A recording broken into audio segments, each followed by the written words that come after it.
شروع اللہ کا نام لے کر جو بڑا مہربان نہایت رحم والا ہے۔ ایک طلب کرنے والے نے عذاب طلب کیا جو نازل ہو کر رہے گا، یعنی کافروں پر، اور کوئی اس کو ٹال نہ سکے گا۔ جو بلندیوں والے اللہ کی طرف سے نازل ہوگا، جس کی طرف روح القدس اور دوسرے فرشتے چڑھتے ہیں، اس روز نازل ہوگا جس کا طول 50,000 برس ہوگا۔ تو تم کافروں کی باتوں کو حوصلے کے ساتھ برداشت کرتے رہو۔ لوگ اس دن کو دور سمجھتے ہیں، جبکہ ہماری نظر میں وہ قریب ہے۔ جس دن آسمان ایسا ہو جائے گا جیسے پگھلا ہوا تانبا، اور پہاڑ ایسے جیسے رنگین اون، اور کوئی دوست کسی دوست کو نہ پوچھے گا، حالانکہ ایک دوسرے کو سامنے دیکھ رہے ہوں گے۔ اس روز گناہگار چاہے گا کہ کسی طرح اس دن کے عذاب کے بدلے میں سب کچھ دے دے، یعنی اپنے بیٹے اور اپنی بیوی اور اپنے بھائی اور اپنا خاندان جس میں وہ رہتا تھا، اور جتنے آدمی زمین پر ہیں، غرض سب کو دے ڈالے، پھر اپنے آپ کو عذاب سے چھڑا لے۔ لیکن ایسا ہرگز نہیں ہوگا۔ وہ بھڑکتی ہوئی آگ ہے، کھال ادھیڑ کر کلیجہ نکال لینے والی۔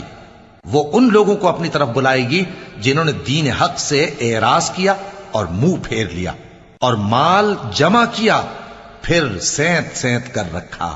کچھ شک نہیں کہ انسان کم حوصلہ پیدا ہوا ہے۔ جب اسے تکلیف پہنچتی ہے تو گھبرا اٹھتا ہے، اور جب ملتا ہے اس کو مال تو بخیل بن جاتا ہے۔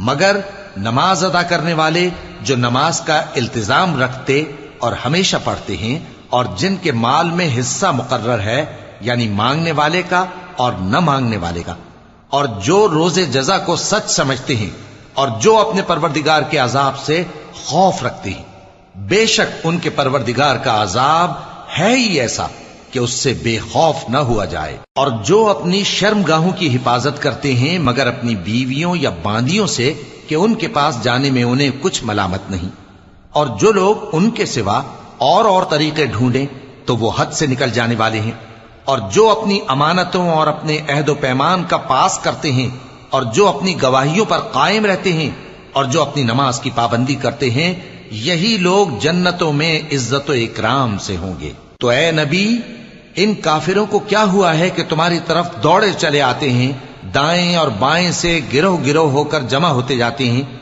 کیا ان میں سے ہر شخص یہ امید رکھتا ہے کہ نعمت کے باغ میں داخل کیا جائے گا؟ ہرگز نہیں۔ ہم نے ان کو اس چیز سے پیدا کیا ہے جسے یہ جانتے ہیں۔ پس مشرقوں اور مغربوں کے مالک کی قسم کہ ہم طاقت رکھتے ہیں، یعنی اس بات پر کہ ان سے بہتر لوگ بدل لائیں، اور ہم عاجز نہیں ہیں۔ تو اے پیغمبر، ان کو باطل میں پڑے رہنے اور کھیل لینے دو، یہاں تک کہ جس دن کا ان سے وعدہ کیا جاتا ہے وہ ان کے سامنے آ موجود ہو۔ اس دن یہ قبروں سے نکل کر اس طرح دوڑیں گے جیسے کسی مقابلے کے نشان کی طرف دوڑے جا رہی ہوں۔ ان کی آنکھیں جھک رہی ہوں گی اور ذلت ان پر چھا رہی ہوگی۔ یہی وہ دن ہے جس کا ان سے وعدہ کیا جاتا